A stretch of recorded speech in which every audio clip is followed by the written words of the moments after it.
नमस्कार दोस्तों, मैं लालचंद सैनी गुरुसन क्लासेज के यूट्यूब चैनल पर आपका हार्दिक स्वागत। और आज की क्लास में अपन देखते हैं ऑक्सीडेशन और रिडक्शन यानी ऑक्सीकरण एवं अपचयन। आज का जो अपना सेशन होने वाला है वो होने वाला है किसके ऊपर है? ऑक्सीकरण एवं अपचयन। सीईटी में एक बहुत महत्वपूर्ण टॉपिक है, यहाँ से एक प्रश्न आना है। तो ऑक्सीकरण और इसकी बात करेंगे अपन, अपचयन की बात करेंगे।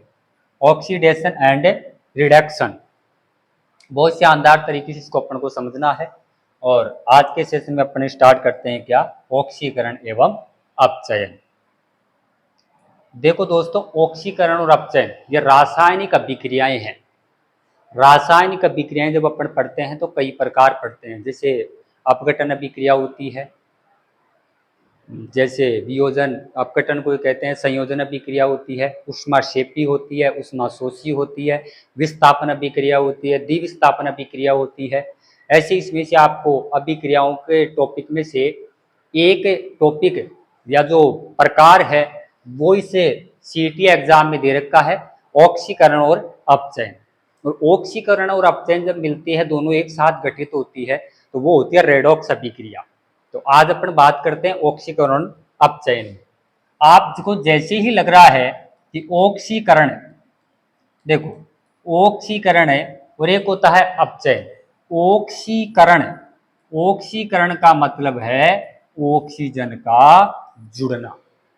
ऑक्सीजन यानी O2 का क्या होना? जुड़ना, ऑक्सीकरण कहलाता है। O2 का जुड़ना क्या कहलाता है? ऑक्सीकरण कहलाता है।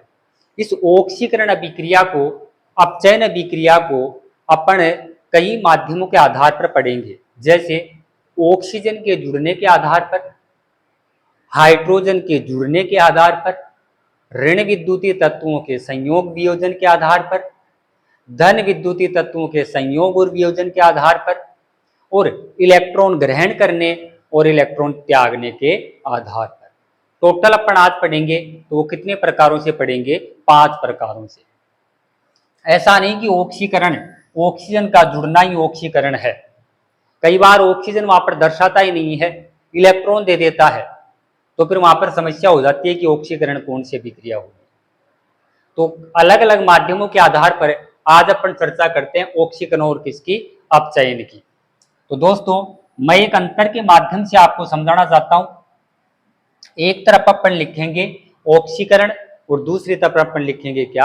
अपचयन अभिक्रिया। ऑक्सीकरण को ही कहते हैं उपचयन अभिक्रिया। इधर आपको लगाना है क्या? ऑक्सीकरण,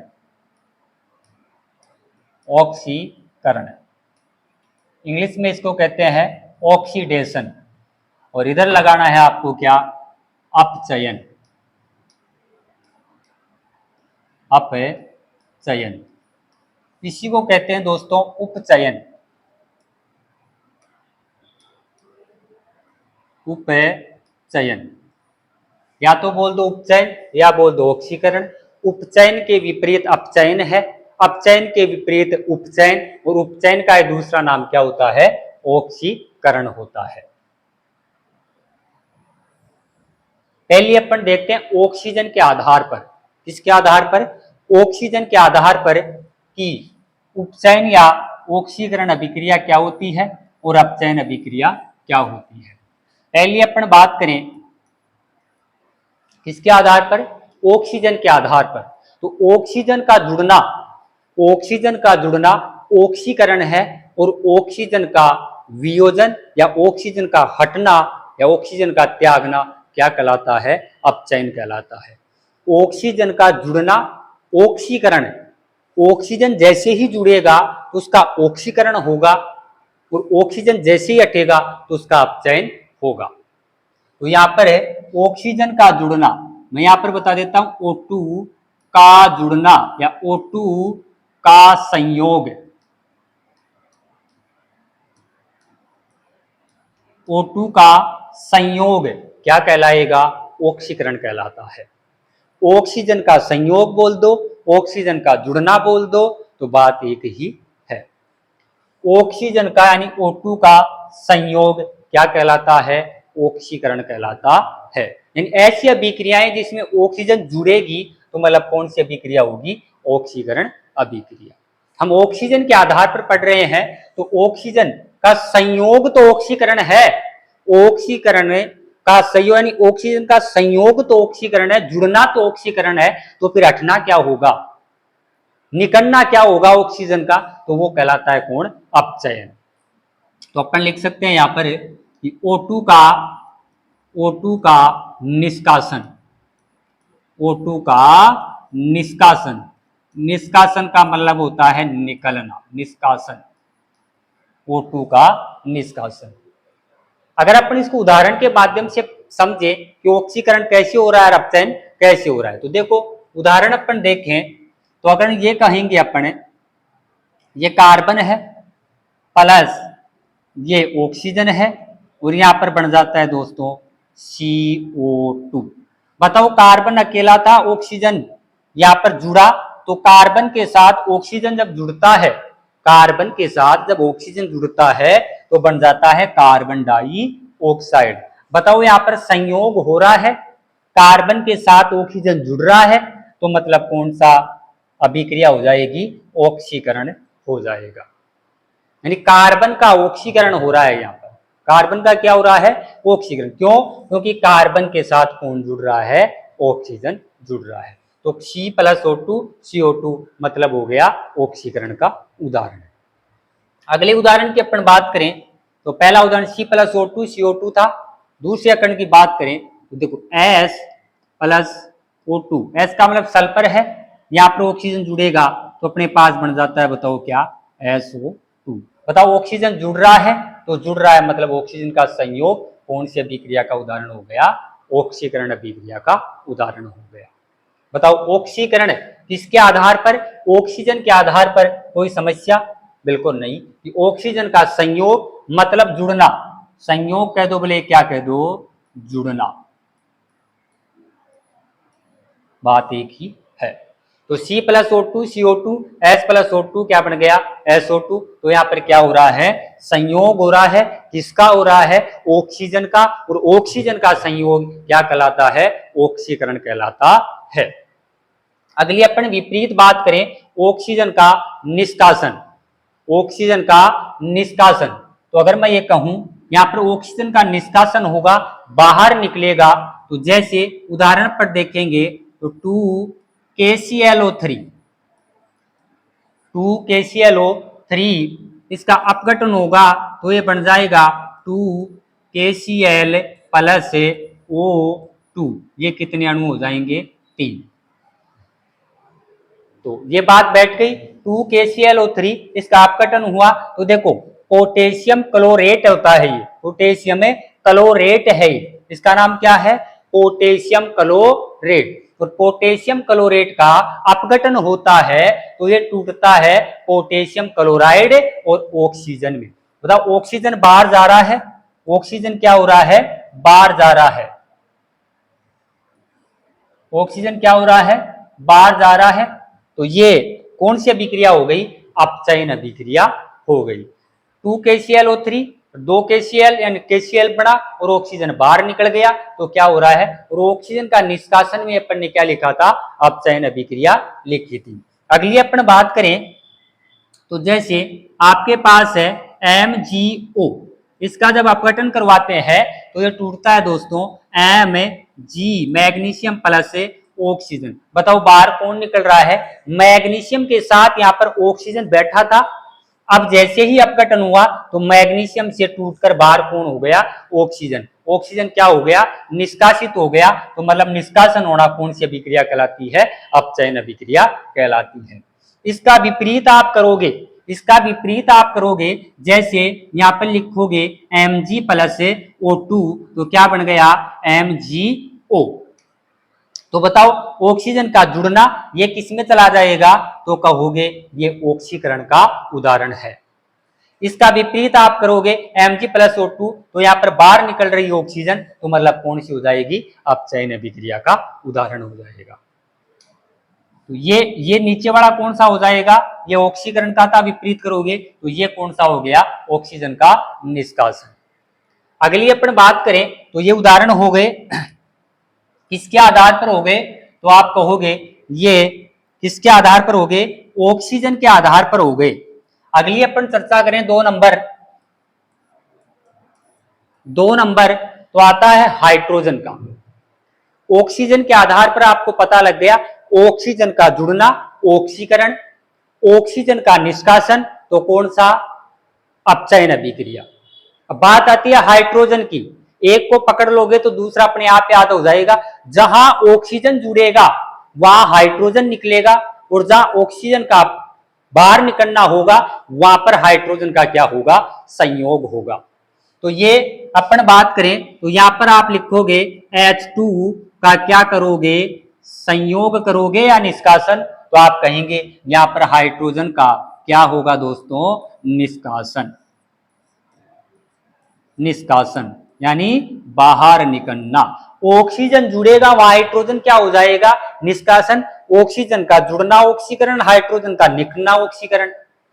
और H2 का निष्कासन तो आप यहां पर क्या कर दोगे? बताओ क्या कर दोगे? यहां पर अपन करेंगे H2 यानी हाइड्रोजन का संयोग। हाइड्रोजन का संयोग। तो हाइड्रोजन का संयोग अपचयन है और हाइड्रोजन का निष्कासन क्या है? ऑक्सीकरण है। उदाहरणों की अपन बात करें तो यहां पर पहले उदाहरण की अपन बात करें तो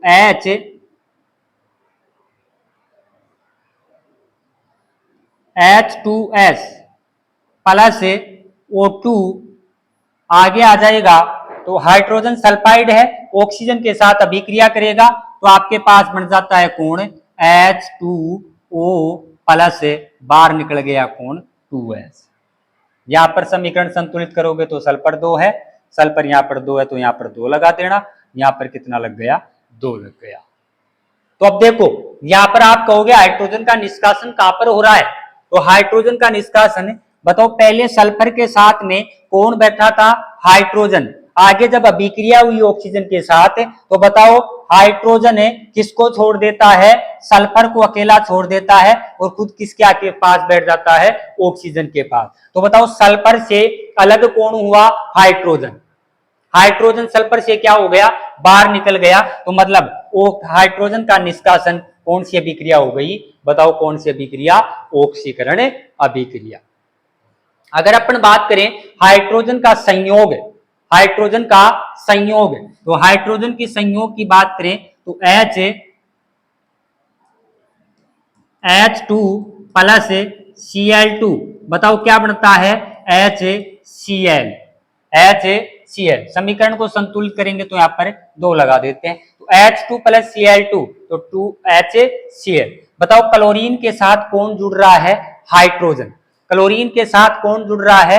हाइड्रोजन। और हाइड्रोजन का संयोग कौन सी अभिक्रिया कहला रही थी? अपचयन अभिक्रिया कहला रही थी। तो यहां पर हाइड्रोजन जुड़ रहा है क्लोरीन के साथ तो संयोग या जुड़ना बताओ कौन सी? अपचयन। और यहां पर हाइड्रोजन का निष्कासन मतलब सल्फर से हाइड्रोजन बाहर निकला तो बताओ कौन सी अभिक्रिया? ऑक्सीकरण अभिक्रिया।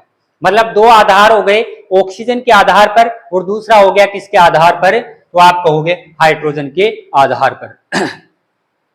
ऑक्सीजन का दोनों दोबारा बता रहा हूं, ऑक्सीजन का जुड़ना ऑक्सीकरण है, हाइड्रोजन का निष्कासन ऑक्सीकरण है, ऑक्सीजन का निष्कासन अपचयन है और हाइड्रोजन का जुड़ना क्या है? अपचयन है।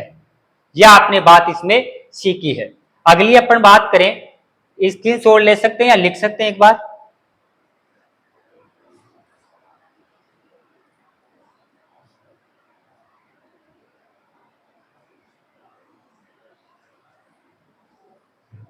देखो अगली अपन बात करें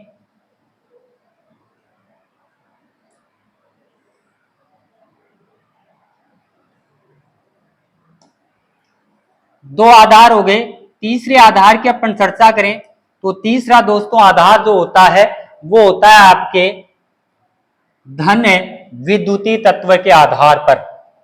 यानी यहां पर हो जाएगा कौन सा? धन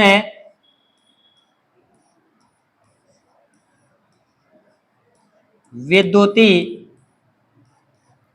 तत्व। धन विद्युतीय तत्व का निष्कासन। का क्या हो जाएगा, निष्कासन। यहां पर धन विद्युतीय तत्व का निष्कासन, तो आप लिखोगे यहां पर कौन सा हो जाएगा, बताओ कौन सा हो जाएगा, धन विद्युतीय तत्व का संयोग।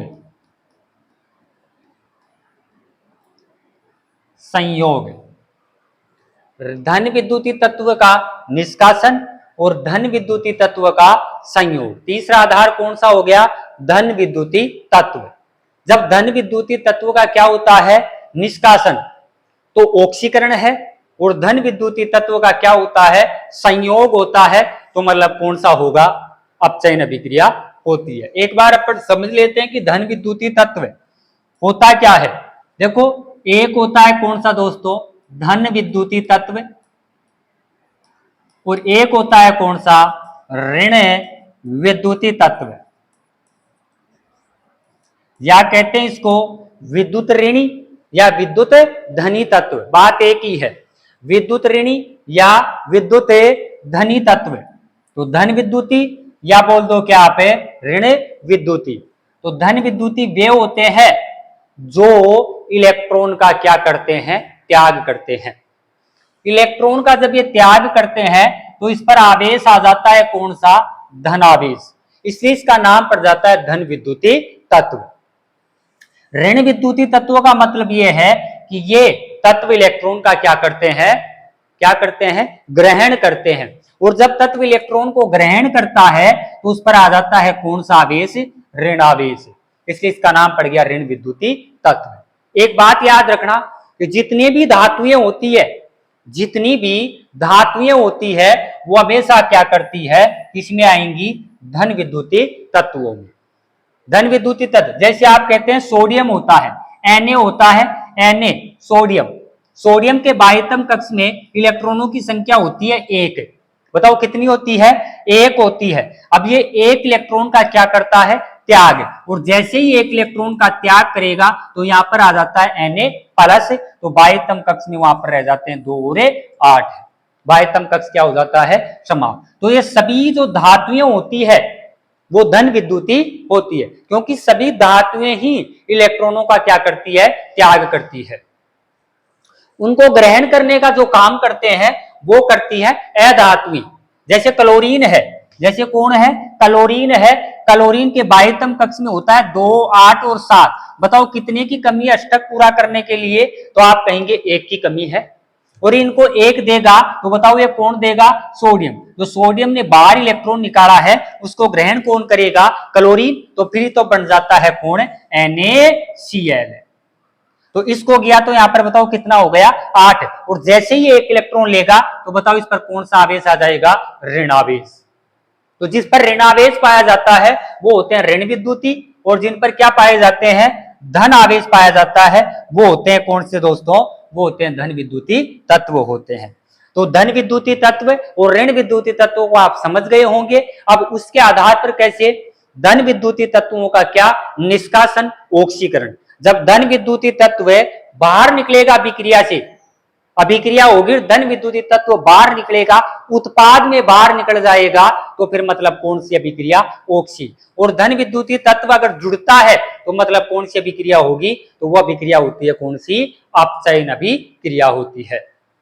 ये बात समझ में आ गई होगी। आपसे कई बार पूछ लेता है, फैक्ट क्वेश्चन है कि सर्वाधिक आवर्त सारणी में ऋण विद्युतीय तत्व माला कौन सा माना था, विद्युत ऋणता किसकी होती है, तो वो होता है कौन सा, फ्लोरीन। कौन सा होता है, फ्लोरीन तत्व होता है। अगली अपन बात करें धन विद्युतीय तत्व का निष्कासन और धन विद्युतीय तत्व का संयोग। अब आप ये समझ गए होंगे कि धन विद्युतीय तत्व क्या है और ऋण विद्युतीय तत्व क्या है।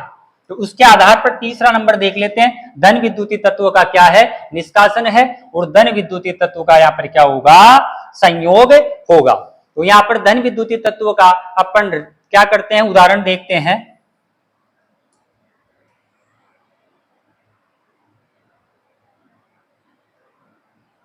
देखो अपन ने यहां पर कहा जैसे Ki potassium iodide plus Cl2 तो बन जाता है कौन KCl प्लस क्या हो जाएगा I2, कौन हो जाएगा I2। तो Ki प्लस कौन है Cl2 है और बाद में उत्पाद के रूप में बनेगा तो पोटेशियम क्लोराइड और बन जाता है कौन आयोडाइड बाहर हो जाता है। यहां पर देखो कि Ki आयोडाइड के साथ पहले कौन था K, और देखो K मतलब K प्लस पाया जाता है, क्या पाया जाता है K प्लस, यानी ये कौन सा तत्व है धन विद्युती धातु है, धातु है। पोटेशियम कितने नंबर पे आता है 19, तो आप कहोगे 2 8 8 कितने हो गए 16 16 2 18 एक बाह्यतम में कितना होता है 1, तो एक इलेक्ट्रॉन का त्याग करता है तो इस पर क्या आ जाता है धनावेश। तो ये पोटेशियम क्या कहलाता है धन विद्युतीय तत्व। और यहाँ पर जब धन विद्युतीय तत्व की यहाँ पर अभिक्रिया हो रही है तो इस आयोडाइड से यानी आयोडीन से बाहर कौन जा रहा है बताओ, कौन गया पोटेशियम, जो एक क्या है धन विद्युतीय तत्व है। तो धन विद्युतीय तत्व क्या हो गया बाहर, किसको छोड़कर गया आयोडीन को, किसको छोड़कर गया आयोडीन को। तो धन विद्युतीय तत्व का निष्कासन हो रहा है, क्या हो रहा है निष्कासन हो रहा है, तो मतलब ये कौन सी अभिक्रिया हो जाएगी ऑक्सीकरण अभिक्रिया हो जाती है। ऐसे ऐसे देखेंगे तो धन विद्युतीय तत्वों का उदाहरण अपन देखें तो बात करें किसकी धन विद्युतीय तत्व की, जैसे H2 प्लस Cl2 हाइड्रोजन धन विद्युतीय तत्व, तो यहां पर मिलेगा तो बन जाएगा क्या दोस्तों HCl, क्या बन गया हाइड्रोक्लोरिक अम्ल बन जाता है। अच्छा यहां पर ये नहीं आएगा ना, ये तो हाइड्रोजन का क्या हो रहा है संयोग हो रहा है, H2 प्लस Cl2 हो गया तो HCl क्या हो गया हाइड्रोजन का क्या हो रहा है यहाँ पर संयोग हो रहा है। तो यहाँ पर अपन कर लेंगे जैसे Cl2 प्लस Mg मैग्नीशियम, तो बन जाएगा क्या MgCl2 मैग्नीशियम क्लोराइड। देखो Cl कौन सा है ऋण विद्युती, इसको आप ऋण विद्युती और धन विद्युती दोनों में रख सकते हैं इस उदाहरण को, क्यों क्योंकि देखो मैग्नीशियम कौन सा होगा धन विद्युती और क्लोरीन कौन सा है ऋण विद्युती, तो धन विद्युती तत्वों का आप क्या करेंगे यहाँ पर जुड़ेगा। तो बताओ मैग्नीशियम किससे जुड़ रहा है क्लोरीन से, और मैग्नीशियम जब क्लोरीन से जुड़ रहा है तो क्या बन रहा है MgCl2 बन रहा है, और MgCl2 बनेगा MgCl2 बन गया तो बताओ किसका संयोग हो रहा है धन विद्युतीय तत्व का यहाँ पर संयोग हो रहा है, तो कौन सी अभिक्रिया होगी अपचयन अभिक्रिया। धन विद्युतीय तत्व का संयोग मतलब कौन सी अभिक्रिया अपचयन, और धन विद्युतीय तत्व का निष्कासन मतलब कौन सी अभिक्रिया ऑक्सीकरण या उपचयन अभिक्रिया होगी। अगली अपन बात करें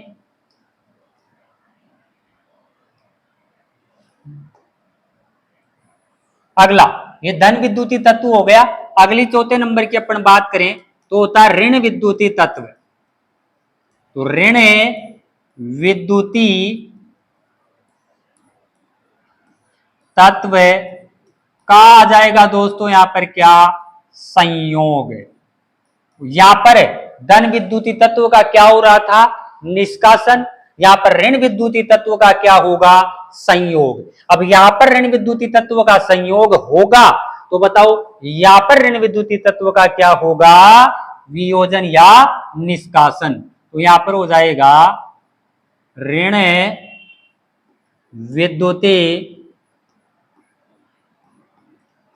विद्युतीय तत्व का क्या हो जाएगा निष्कासन।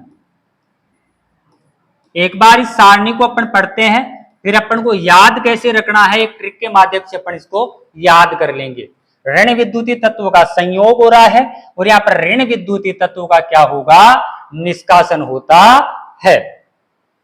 जैसे ऋण विद्युतीय तत्व का संयोग तो अपन ने कहा यहाँ पर देखो क्लोरीन कौन है मैग्नीशियम, तो मैं यहाँ पे उदाहरण लिख दूं Mg प्लस Cl2, तो बताओ क्या हो गया MgCl2। बताओ ऋण विद्युतीय तत्व है क्या क्लोरीन, तो बिल्कुल है क्लोरीन अधातु है तो कौन सा होगा, ऋण विद्युती। तो बताओ यहाँ पर क्लोरीन का संयोग किसके साथ हो रहा है, मैग्नीशियम के साथ हो रहा है, तो मतलब कौन सी अभिक्रिया का उदाहरण हो गया, ऋण विद्युती का संयोग। तो कौन सा हो गया, ऑक्सीकरण हो गया। अगर आप बात करें ऋण विद्युती तत्वों में अपन जाएंगे कि ऋण विद्युती तत्वों का यहाँ पर क्या होगा, निष्कासन होगा दोस्तों। तो अपन बात करते हैं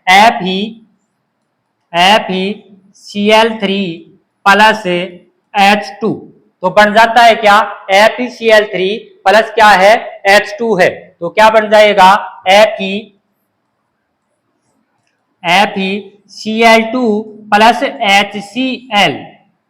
देखो ऋण विद्युती तत्वों का यहाँ पर क्या हो रहा है, निष्कासन। आप कहोगे यहाँ पर बताओ क्लोरीन कितने हैं, 3 है। क्लोरीन कितने हैं, 3 है। आप बताओ क्लोरीन ऋण विद्युती तत्व है या धन विद्युती, तो आप कहेंगे ऋण विद्युती तत्व है। जब ये हाइड्रोजन से अभिक्रिया कर रहा है तो बताओ इस अभिक्रिया में उत्पाद में यहाँ पर क्लोरीन कितने बच गए, 2, मतलब एक क्या हो गया, बाहर। और बाहर होना यानी निष्कासन होना कौन सी अभिक्रिया कहलाती है, अपचयन अभिक्रिया कहलाती है। तो क्लोरीन ऋण विद्युती और ऋण विद्युती तत्वों का यहाँ पर क्या हो रहा है, निष्कासन। यहाँ पर 3 थे, बताओ यहाँ पर कितना बच गया, 2, एक कहां पर चला गया, हाइड्रोजन के पास चला गया। तो यहाँ पर Fe से कितने थे, 3, Fe को छोड़कर एक कितना गया, 1, तो यहाँ पर बन जाता है FeCl2, बार कौन हो गया, 1 क्लोरीन। तो क्लोरीन का बार होना मतलब कौन बार हो रहा है, ऋण विद्युती तत्व।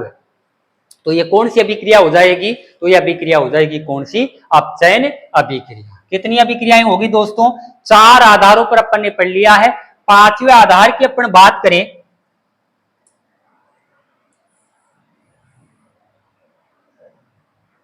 पांचवा आधार होता है इलेक्ट्रॉन के आधार पर दोस्तों। किसके आधार पर होता है, इलेक्ट्रॉन के आधार पर होता है इलेक्ट्रॉन। 5वीं बात अपन देखें तो इलेक्ट्रॉन का यहां पर क्या होगा, संयोग, या इलेक्ट्रॉन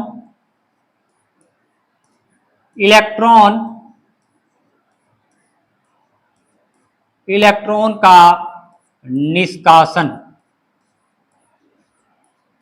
इलेक्ट्रॉन का क्या, निष्कासन। इलेक्ट्रॉन का निष्कासन, और यहां पर हो जाएगा बताओ कौन सा, इलेक्ट्रॉन का संयोग। इलेक्ट्रॉन का निष्कासन या अपन कह सकते हैं इलेक्ट्रॉन का त्याग, और इलेक्ट्रॉन का क्या करना, ग्रहण करना। यहां पर इलेक्ट्रॉन को ग्रहण किया जाएगा, यहां पर इलेक्ट्रॉन को क्या किया जाएगा, त्यागा जाएगा। तो जब इलेक्ट्रॉन को त्यागा जाता है तो होती है ऑक्सीकरण अभिक्रिया, और जब इलेक्ट्रॉन को ग्रहण किया जाता है तो होती है अभिक्रिया कौन सी, अपचयन अभिक्रिया। जैसे अपन बात करें आपके सामने उदाहरण है Na, ये सोडियम है दोस्तों। बाह्यतम कक्ष में बताओ कितने इलेक्ट्रॉन होते हैं, 2, 8 और 1 होता है। सही बात है, सोडियम के बाह्यतम कक्ष में कितने इलेक्ट्रॉन होता है, 2, 8, 1, यानी बाह्यतम में 1 इलेक्ट्रॉन है। अगर ये इलेक्ट्रॉन क्या करता है, 1 इलेक्ट्रॉन का क्या कर देता है, त्याग, तो बाद में बच जाता है आपके पास Na+, तो यहां पर आ जाता है 2, 8 है। तो बताओ प्लस क्यों आया, धनावेश क्यों आया, क्योंकि इसने 1 इलेक्ट्रॉन का क्या कर दिया, त्याग। और 1 इलेक्ट्रॉन का त्याग मतलब कौन सी अभिक्रिया, ऑक्सीकरण अभिक्रिया होती है। बैठ गई बात। यहाँ पर बाह्यतम में बताओ कितना इलेक्ट्रॉन था, 1। जैसे ही 1 इलेक्ट्रॉन त्यागा तो कौन सा आवेश आ गया, धनावेश। तो मतलब ये कौन सा आ गया आपके पास, इलेक्ट्रॉन का क्या हो रहा है, निष्कासन। तो इलेक्ट्रॉन का निष्कासन मतलब कौन सी अभिक्रिया होगी, ऑक्सीकरण। ऐसी अभिक्रियाएं जिनमें इलेक्ट्रॉन का निष्कासन होता है वो कौन सी अभिक्रियाएं होंगी, ऑक्सीकरण अभिक्रियाएं होती है। अगर और उदाहरण अपन देखें, जैसे आता है Fe की संयोजकता +2 है। अगर ये 1 इलेक्ट्रॉन और त्याग देता है तो आपके पास बच जाता है Fe3+। बताओ 1 इलेक्ट्रॉन का और क्या हो गया यहाँ पर, त्याग। यहाँ पर 2 त्याग चुका था, 1 और त्याग गया, तो बताओ यहाँ पर कितना हो गया, 3। तो ये कौन सी अभिक्रिया हो गई, इलेक्ट्रॉन का निष्कासन, ऑक्सीकरण अभिक्रिया हो गई। अगली अपन बात करें इलेक्ट्रॉन का संयोग, मतलब उदाहरण इसमें अपन देखें तो इलेक्ट्रॉन का संयोग कहां पर होता है। तो अपन देखें जैसे दोस्तों ये कौन है? क्लोरीन। बताओ क्लोरीन के बाइटम में कितने होते हैं? 2, 8 और 7 है। मतलब इसके पास एक ही कमी है, एक ही कमी है। तो जैसे सोडियम ने एक त्यागा तो ग्रहण कौन करेगा? क्लोरीन। और जो ग्रहण करते हैं वो किस में जाते हैं? अपचयन अभिक्रिया में जाते हैं। तो यहाँ पर प्लस से एक इलेक्ट्रॉन ग्रहण करेगा तो क्या बन जाएगा बताओ? Cl माइनस, यानी कौन सा आवेश आ जाएगा? ऋणावेश आ जाएगा। मतलब ऋणावेश का मतलब होता है ग्रहण किया है, और धनावेश का मतलब होता है इलेक्ट्रॉन का क्या किया है? त्याग किया है। तो त्यागना मतलब धनावेश है। साइंस में थोड़ा उल्टा चलता है। त्यागना मतलब क्या हुआ है? कमी हुई है, तो वहां पर कौन सा आता है? धनावेश आता है। हुई कमी है लेकिन धनावेश आएगा। और ग्रहण करना मतलब वृद्धि हुई है, तो वहां पर ऋणावेश आता है। तो क्लोरीन यहाँ पर क्या होता है? एक ग्रहण करता है तो कौन सा आवेश आ जाता है? ऋणावेश आ जाता है। तो कौन सी अभिक्रिया हो गई? अपचयन अभिक्रिया हो जाती है। ऐसे अपन देखें, जैसे आपके पास है Mg+2 है, यहां पर मैग्नीशियम के पास पहले से 2 इलेक्ट्रॉन क्या हो गए? त्याग कर दिए गए हैं, और एक और इलेक्ट्रॉन का क्या कर देगा? त्याग। तो बताओ बाद में क्या बच जाएगा? Mg+ क्या रह जाएगा? 2 इलेक्ट्रॉन का त्याग करेगा तो यहां पर बन जाएगा Mg। क्या बन जाएगा? Mg। बताओ इलेक्ट्रॉन का संयोग, सॉरी यहाँ पर क्या हो रहा है? संयोग हो रहा है। यहाँ पर मैग्नीशियम के 2 कमी थी। धनावेश का मतलब क्या होता है? कमी। धनावेश का मतलब 2 इलेक्ट्रॉनों की कमी। 2 इलेक्ट्रॉन जुड़े तो बताओ यहाँ पर क्या बना? मैग्नीशियम। और मैग्नीशियम बन गया मतलब 2 इलेक्ट्रॉन जुड़ गए, तो इलेक्ट्रॉन का संयोग कौन सी अभिक्रिया होगी? बताओ कौन सी अभिक्रिया होती है? कौन सी होती है? अपचयन अभिक्रिया। तो दोस्तों आपने ये पढ़ा आज, कितने आधारों पर ऑक्सीकरण और अपचयन पढ़ा? 5 आधारों पर पढ़ा। पहला जो आधार है वो ऑक्सीजन के संयोग और वियोजन के आधार पर ऑक्सीजन का क्या होना? संयोग होना ऑक्सीकरण है। ऑक्सीजन का वियोजन होना या हटना कौन सा है? अपचयन है। हाइड्रोजन का निष्कासन ऑक्सीकरण है। हाइड्रोजन का जुड़ना अपचयन है। ऋण विद्युतीय तत्व का निष्कासन, ऋण विद्युतीय तत्व का क्या आएगा? निष्कासन। तो कौन सा हो जाएगा? ऑक्सीकरण। और धन विद्युतीय तत्व का क्या आएगा? संयोग। धन विद्युतीय तत्व का क्या आएगा? निष्कासन। तो वो किस में आ जाएगा? ऑक्सीकरण में। और धन विद्युतीय तत्व का संयोग किस में आएगा? अपचयन में। ऋण विद्युतीय तत्व का संयोग किस में आएगा? ऑक्सीकरण में। और ऋण विद्युतीय तत्व का निष्कासन किस में आएगा? अपचयन में। इलेक्ट्रॉन को ग्रहण करना अपचयन है। इलेक्ट्रॉन को त्यागना कौन सा है? ऑक्सीकरण अभिक्रिया है। तो ये 5 आधारों पर अपन ने पढ़ा है। इसको मैं एक बार छोटा करके एक साथ समझा देता हूं, और याद कैसे रखना है इसको। सारणी बड़ी हो गई, इसको रटना कैसे, याद कैसे करना है, वो मैं एक तरीका आपको बता देता हूं। देखो ज्यादा ही छोटे हो गए तो, ये दिख रहा होगा आपको।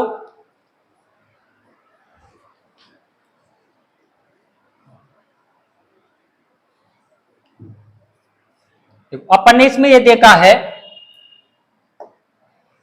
यहां पर पहली बात अपन ऑक्सीजन का संयोग, ऑक्सीजन का निष्कासन। अब इधर आपने 5 प्रकार लिख दिए, इधर आपने 5 लिख दिए। अब एक बात इसमें कॉमन आपको याद रखनी है, ऑक्सीजन का संयोग ऑक्सीकरण है। ऑक्सीजन का संयोग ऑक्सीकरण है, तो संयोग ऑक्सीकरण अभिक्रिया में 2 जगह ही होता है। संयोग ऑक्सीकरण अभिक्रिया में कितनी जगह होगा? 2 जगह। ऑक्सीजन का संयोग हो रहा है, और दूसरे को ऑक्सीजन का यहां पर क्या हो रहा है? संयोग हो रहा है। और दूसरा जो आपका संयोग होगा, बताओ वो कहां पर हो रहा है? ऋण विद्युतीय तत्व का संयोग हो रहा है। बाकी दोस्तों आपका तीनों जगह क्या हो जाएगा? निष्कासन हो जाएगा। बैठ गई क्या बात है? हमने कहा है ऑक्सीकरण अभिक्रिया में संयोग 2 जगह ही होगा। एक तो ऑक्सीजन का होगा, एक तो ऑक्सीजन का होगा, और एक किसका होगा दोस्तों?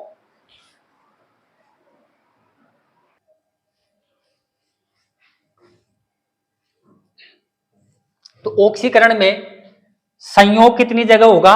2 जगह होगा। एक तो कहां पर होगा?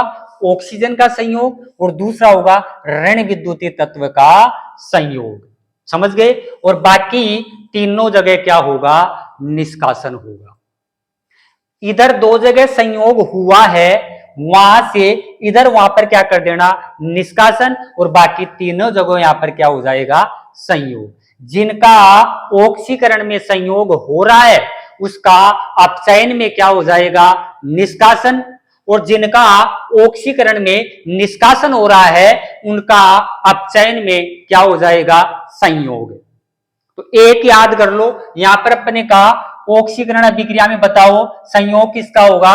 ऑक्सीजन का और ऋण विद्युतीय तत्व का। सही बात है। इसको उल्टा करोगे तो बताओ ऑक्सीजन का यहां पर क्या होगा? निष्कासन। और एक किसका होगा निष्कासन? तो आप कहोगे गुरुजी ऋण विद्युतीय तत्व का होगा। बाकी सबका इसमें क्या होगा? संयोग। समझ गए? इधर वाला आपको ऑक्सीकरण याद है तो इधर याद रखने की जरूरत नहीं है।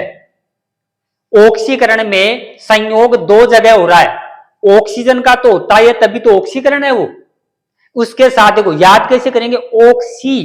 ऑक्सीजन का क्या हो रहा है? संयोग। ऑक्सी ऋणात्मक, ऋण विद्युती, ऑक्सी ऋण। तो ऑक्सीजन का संयोग और ऋण विद्युतीय तत्व का संयोग। बाकी तीनों का क्या? निष्कासन। और इधर है इन दोनों का निष्कासन, बाकी तीनों का क्या? संयोग। तो ये आज अपन ने पढ़ा है ऑक्सीकरण और अपचयन अभिक्रिया। मैं आशा करता हूं कि बिल्कुल आपके क्या हुआ होगा? समझ में आया होगा।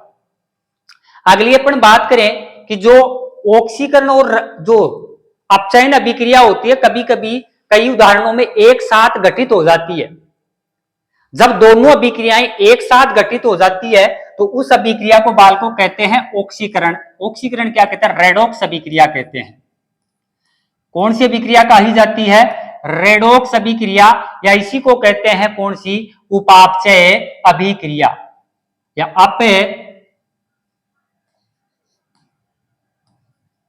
अपचयोपचय। यह अभिक्रिया कहलाती है। अपचय धन उपचय तो बन गया अपचयोपचय अभिक्रिया कहलाती है या कहलाती है रेडॉक्स अभिक्रिया। कौन सी कहलाएगी? जब कौन सी अभिक्रिया? ऑक्सीकरण। बताओ कौन सी? ऑक्सीकरण है प्लस कौन सी हो जाए साथ में? अपचयन अभिक्रिया। और दोनों एक साथ घटित हो तो उसको कहते हैं अपन रेडॉक्स अभिक्रिया। ऑक्सीकरण को बताओ क्या नाम दिया जाता है? उपचयन। क्या कहा जाता है? उपचयन अभिक्रिया कहा जाता है। तो उपचयन और अपचयन साथ होता है तो नाम पड़ गया अपचयोपचय पड़ गया इसका नाम। तो ये कहलाती है कौन सी अभिक्रिया? रेडॉक्स अभिक्रिया। जैसे अपन उदाहरणों की बात करें तो आपके पास जैसे पहला उदाहरण है Zn plus CuSO4 copper sulphate. तो कॉपर सल्फेट में जब जिंक के दाने डाले जाते हैं तो अभिक्रिया हो जाती है ZnSO4 प्लस बार कौन हो जाएगा? कॉपर। वैसे कहें तो ये कौन सी अभिक्रिया का उदाहरण है? विस्थापन अभिक्रिया का उदाहरण है। यहाँ पे सक्रियता श्रेणी काम आ रही है। जिंक की अधिक क्रियाशील है किससे? कॉपर से। तो यहां पर देखो जिंक है और जिंक के बाद में बन गया क्या? Zinc sulphate. तो इस अभिक्रिया को कहते हैं बताओ कौन सी? ऑक्सीकरण अभिक्रिया। ऑक्सीकरण अभिक्रिया। यहां पे जुड़ रहा है Zn के साथ कौन जुड़ रहा है? SO4 मतलब ऑक्सीजन का संयोग हो रहा है तो मतलब कौन सी अभिक्रिया हो गई? ऑक्सीकरण अभिक्रिया हो गई। और जैसे ही कॉपर है से बाहर कौन निकल के गया है? तो कॉपर सल्फेट है। कॉपर सल्फेट से ऑक्सीजन बाहर निकला है तो मतलब बताओ कौन सी हो जाएगी दोस्तों? अपचयन अभिक्रिया। तो ये कौन सी अभिक्रिया का उदाहरण है? ये रेडॉक्स अभिक्रिया का उदाहरण है क्योंकि इसमें अपचयन और ऑक्सीकरण दोनों एक साथ घटित हो रही है। और जहां पर दोनों एक साथ घटित होती है उस अभिक्रिया को अपन कहते हैं रेडॉक्स अभिक्रिया कहते हैं। ये बात आपको समझ में आ गई होगी। इसको अपन कहते हैं कौन सी? रेडॉक्स अभिक्रिया कहते हैं। एक उदाहरण अपन ले और है तो अपन उदाहरण ले सकते हैं जैसे Al एल्यूमिनियम। क्या है? एल्यूमिनियम प्लस Fe2O3 अभिक्रिया जब करता है तो क्या बन जाएगा, Al2 एल्यूमिनियम ऑक्साइड Al2O3, और Al2 को याद रखना यह उभयधर्मी ऑक्साइड है। कैसा ऑक्साइड है, उभयधर्मी ऑक्साइड है। प्लस बार कौन हो जाएगा, Al2O3, तो बार हो जाता है कौन, Fe। संयोजकता इसकी करोगे तो वैलेंसी हो जाएगी F2Fe हो गया, सही। तो ये क्या हो जाता है, किसका उदाहरण हो गया, यहां पर 2 लगा देते हैं। अब देखो एल्यूमिनियम है, एल्यूमिनियम का संयोग हो रहा है ऑक्सीजन का, तो बताओ ये कौन सी अभिक्रिया हो गई, ऑक्सीकरण अभिक्रिया हो गई। एल्यूमिनियम के साथ बताओ ऑक्सीजन जुड़ रहा है, और ऑक्सीजन का जुड़ना क्या कहलाता है, ऑक्सीकरण। अब यहां से आयरन से कौन बाहर निकला, तो आप कहोगे गुरुजी यहां से ऑक्सीजन बाहर निकल गया, आयरन को अकेला छोड़ा, तो बताओ कौन सी, और ऑक्सीजन का हटना क्या कहलाता है दोस्तों, अपचयन कहलाता है। ये रेडॉक्स अभिक्रिया के उदाहरण हैं। बैठ गई बात। अब इसमें आपसे प्रश्न ऐसे पूछा जाता है कि जैसे अपन कहें अभिक्रिया है, इसमें किसका ऑक्सीकरण हो रहा है, किसका अपचयन हो रहा है। देखो यहां पर है एल्यूमिनियम था, एल्यूमिनियम का ऑक्सीकरण किसमें हो रहा है, Al2O3 में हो रहा है। ऑक्सीकरण किसका, एल्यूमिनियम का, किस में हो रहा है, Al2O3 में। अपचयन किसका, यानी Fe2O3 का अपचयन हो रहा है, किसमें हो रहा है, तो आप बोलोगे Fe में हो रहा है। अपचयन का मतलब ऑक्सीजन का हटना, और ये ऑक्सीजन किससे हटा है, तो आप कहोगे Fe से ऑक्सीजन हटा है, तो मतलब है हटेगा उसका क्या होगा, अपचयन, और जुड़ेगा उसका क्या होगा, ऑक्सीकरण। तो यहां पर एल्यूमिनियम के साथ कौन जुड़ा, ऑक्सीजन, तो बताओ एल्यूमिनियम का ऑक्सीकरण किसमें हुआ, Al2O3 में, और Fe2O3 का अपचयन किसमें हुआ, Fe में हुआ, फेरस में, आयरन में हुआ। समझ गए। जैसे यहां से पूछ ले आपसे, ऐसे ही पूछेगा किसका ऑक्सीकरण हो रहा है, किसका अपचयन हो रहा है, तो यहां से आपसे पूछ ले, जैसे Zn है, Zn से कौन जुड़ रहा है, ऑक्सीजन, तो यहां पर बताओ जिंक का ऑक्सीकरण किसमें हुआ, जिंक सल्फेट में हुआ, और कॉपर सल्फेट का अपचयन किसमें हुआ, कॉपर में हुआ। बैठ गई बात, बिल्कुल। अगर अपन चाहें तो 2 शब्द याद रखना आप, अब ये थोड़े क्या होते हैं, उल्टे होते हैं, ये दोनों ही शब्द क्या होते हैं, उल्टे होते हैं। जैसे अपन बात करें, एक होता है ऑक्सीकारक, एक क्या कौन होता है, ऑक्सीकारक। जैसे एक तो कौन होगा, ऑक्सीकारक, और दूसरा होता है अपचायक, अपचायक। अब देखो ऑक्सीकारक क्या है और अपचायक क्या होता है, तो जिसके कारण दूसरे यौगिक का क्या हो जाए, ऑक्सीकरण, जिसके कारण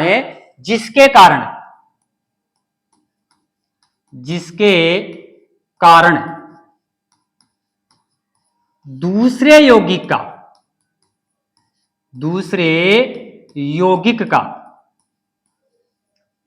क्या हो जाए, ऑक्सीकरण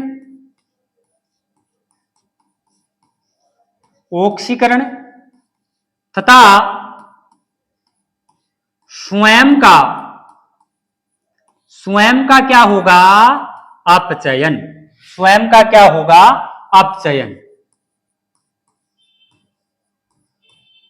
तो उसे कहते हैं अपन ऑक्सीकारक।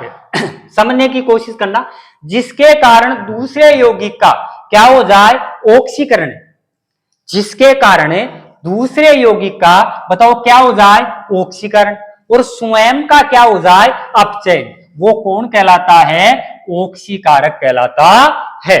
जैसे अगर पिछले उदाहरणों में अपन देखें तो आपके पास है ये उदाहरण है ना, जैसे Fe2 प्लस O3, तो बन जाएगा Al2O3 और Fe बाहर हो जाएगा। अब मैं आपसे पूछूं इसमें बताओ ऑक्सीकरण या ऑक्सीकारक कौन है, ऑक्सीकारक कौन है, और ऑक्सीकारक की परिभाषा देखो एक बार, आपने क्या लिखी है, ये लिखी है जिसके कारण यौगिक के दूसरे यौगिक का, किसके, दूसरे यौगिक का क्या हो जाए, ऑक्सीकरण। तो यहां पर देखो किसके कारण ऑक्सीकरण हो रहा है, Fe2O3। Fe2O3 के कारण किसका ऑक्सीकरण हो रहा है, Al का।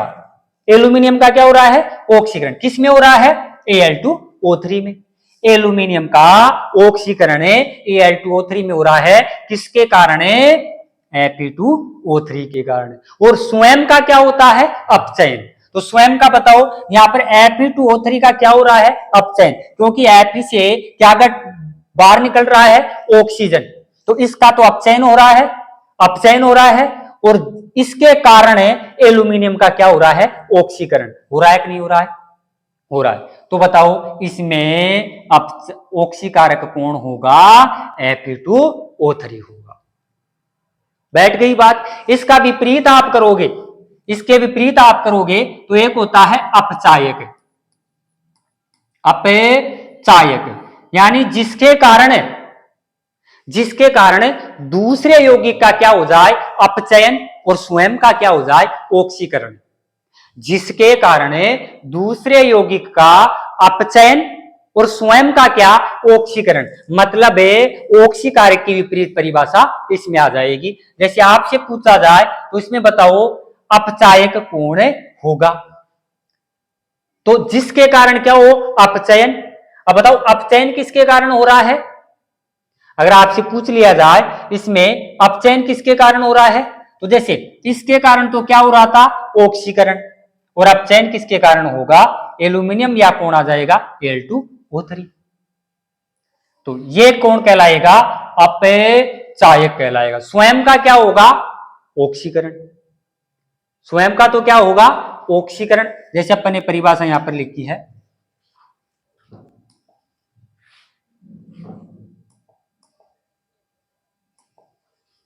जिसके कारण दूसरे यौगिक का क्या होगा, ऑक्सीकरण।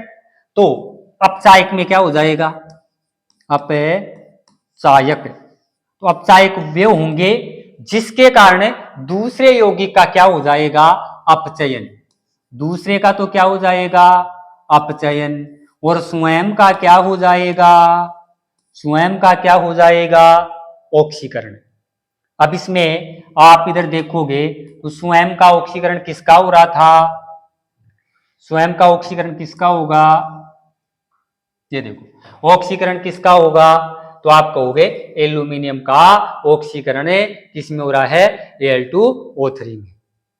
और इस एल्यूमिनियम के कारण Fe का क्या हो गया, अपचयन हो गया। यहां से ऑक्सीजन हट के कहां पर जुड़ गया, एल्यूमिनियम के साथ जुड़ गया। तो ये अपचायक हो जाएगा कौन, एल्यूमिनियम। बताओ कोई दिक्कत है। तो ये आज का अपना सेशन था, कौन सा, ऑक्सीकरण और अपचयन अभिक्रिया। बहुत शानदार तरीके से समझाया है। ये अपने सीटी एग्जाम में आने वाला है। और आगे अपन बात करेंगे उत्प्रेरक और एंजाइम। आज के लिए इतना ही। जय हिंद, जय भारत।